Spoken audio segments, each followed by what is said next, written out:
Hello, I'm Ken Fobb. This is NewsNet, Baton Rouge. Grab a tea or coffee as I go with you headlines and news from our local area and region. A major player in the famous and historical Baton Rouge bus boycott, civil rights attorney Johnny Jones, who still resides here in Baton Rouge, spoke at a symposium hosted at the Southern University Law Center atrium on yesterday. It was a question and answer chat which allowed members of the audience to hear from this nationally recognized legal figure who helped change the history of Jim Crow laws here in Louisiana and across the nation. He was the very first student to graduate from the Law Center after it gained its accreditation in 1953. That same year, he was retained as legal counsel for the organizers of the Baton Rouge bus boycott at the personal request of the late, great Dr. Reverend T.J. Jemison.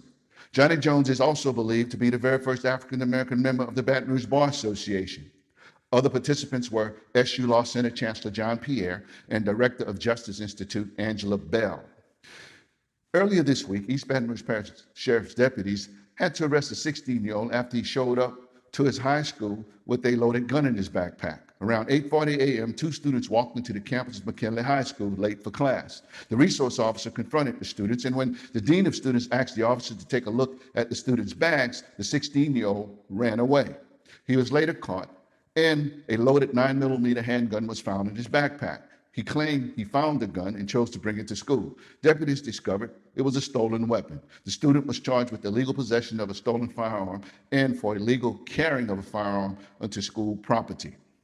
Also earlier this week, police officers were called to Pamper Street around 5 p.m. as a result of a crowd of people waving guns in the air. 15 people were detained and 15 firearms were seized. 3 of the weapons had been reported stolen, and officers also discovered narcotics on the scene. Eventually, the police learned that the group had been filming a rap video in the neighborhood and were using the weapons as props.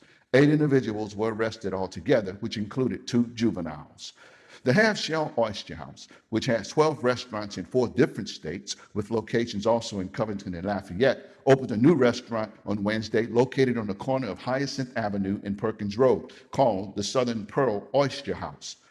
Though it has a different name, the location will offer customers the same original recipes offered at other half-shell oyster houses, such as char-grilled oysters, seafood specialties, steaks, chicken, and pasta dishes, and more.